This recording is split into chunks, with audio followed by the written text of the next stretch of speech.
Today we're looking at the 2014 Toyota Corolla Eco model. We've already had a chance to have a look at the new 2014 Corolla when they had the launch in Quebec City in the late summer, early fall of 2013. I encourage you to go and watch that review because it covers kind of all of the models. Today we're focusing more on the Eco. So this model is $20,200. That's $1,000 more than buying the Sport model, which was featured in a lot of the videos that came out initially. Now the Eco is different because it has a different engine, a little bit more power. It's supposed to be a little bit more efficient as well. So what you get with the Eco on the outside, you get 16-inch alloy wheels, and you also get fog lights embedded into the outside trim. So I'll get inside, I'll show you what's going on with the inside of this car. I'll explain, or try to explain anyway, how this new engine works, and we'll take it for a spin.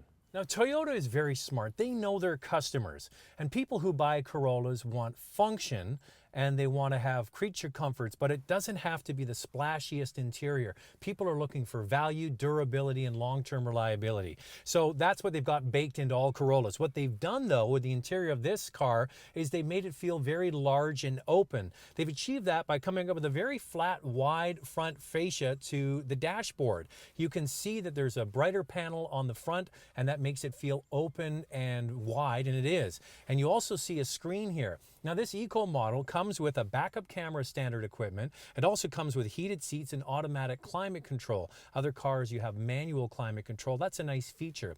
Also has automatic headlights, which I particularly like. But back to the dashboard for a moment. With this design, it gives you lots of space in the front, and they've done a nice job of adding a little accent line in blue that goes across the top of the dash. It's the same color in every car, by the way. The biggest change for backseat passengers is the amount of legroom. They added a full 10 centimeters to the wheelbase of this car. When you make the wheelbase longer, it makes the cabin bigger on the inside, and that provides a lot of knee room, even for adults back there. A big trunk as well. So I'm going to take this car for a drive, and I want to try and explain as best I can how the Valve-matic system works. Okay, now before I get going, I want to let you know that there's one engine available in the Corolla. It's the 1.8 liter four-cylinder that's carried over from the last car. Now, all but the Eco get that same engine. The only difference is in the Eco model, you get a different valve system. It's called Valve-matic. And what it does is it bumps the horsepower up from 132 horsepower, gives you 140 horsepower. With a regular valve system in a car, you have a butterfly flap. That's the throttle body. We'll call it a butterfly flap. And that opens and closes and allows the air-fuel mixture into the car.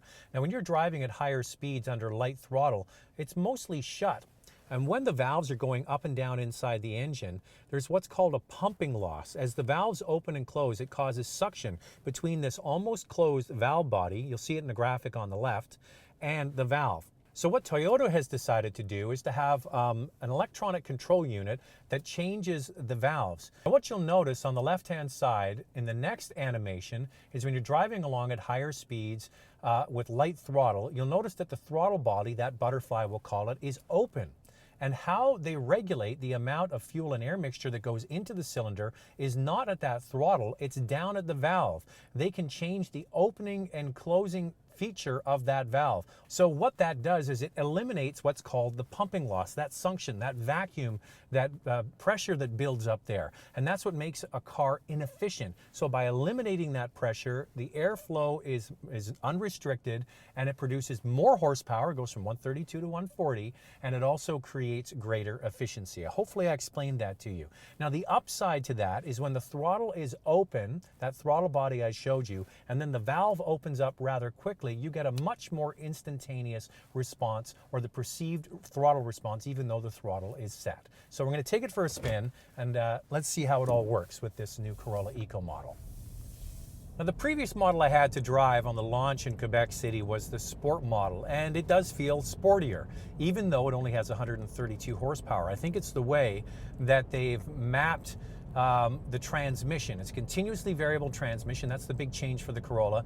You also have a Sport button on the console here that you push, and that helps mimic gears, and it shifts, and it's much crisper than you would get, say, with this car. Now, you notice on the dashboard there's an Eco light, and there's also Eco mode. You can turn the Eco mode off, and it doesn't really feel that much different. With the Eco on, you're going to get the greatest efficiency out of the engine. That Valvematic system, along with the transmission and the throttle response, is all going to be modified to help you get the greatest efficiency. The regular 132 horsepower Corolla is rated at 6.9 liters per 100 kilometers in the city and 6.1 on the highway. This Eco model with 140 horsepower drops the consumption to 6.5 liters per 100 kilometers in the city and 4.6 on the highway.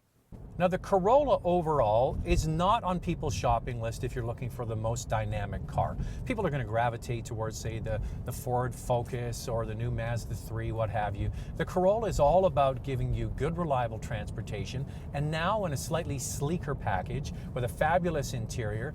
The steering is electronic and being modified so that it gives you very light steering at city slow speeds, and it firms up on the highway, and you can notice that. The longer wheelbase makes the car more compliant, and the continuously variable transmission also makes it rather smooth. So when it all comes together, it makes this Corolla feel much more sophisticated. A little higher end, nicer interior, smoother ride, longer wheelbase, smooth transmission, and smooth engine. So people who are looking at a Corolla, I think those kinds of attributes are appealing. But if you want great A to B transportation that's efficient, definitely going to do the job. Now, this Eco model is only available with a continuously variable transmission. If you want a manual, you're not going to get this engine. The Corolla packaging overall is still very good. This one is the best yet. Tons of room on the inside. I really do like the dash. It offers a lot of space and it has all the function you're looking for. For a family that's looking for a compact car, doesn't want to splash out a ton of money, the Corolla is still going to deliver the goods day in and day out. Not the most engaging and dynamic car to drive, but will deliver for most people. Is the Eco model worth the $1,000 more? Well, you have to do a little bit of math and get out a spreadsheet and think if you're going to save enough to actually justify buying this car. The Sport, to me, is still the most attractive model.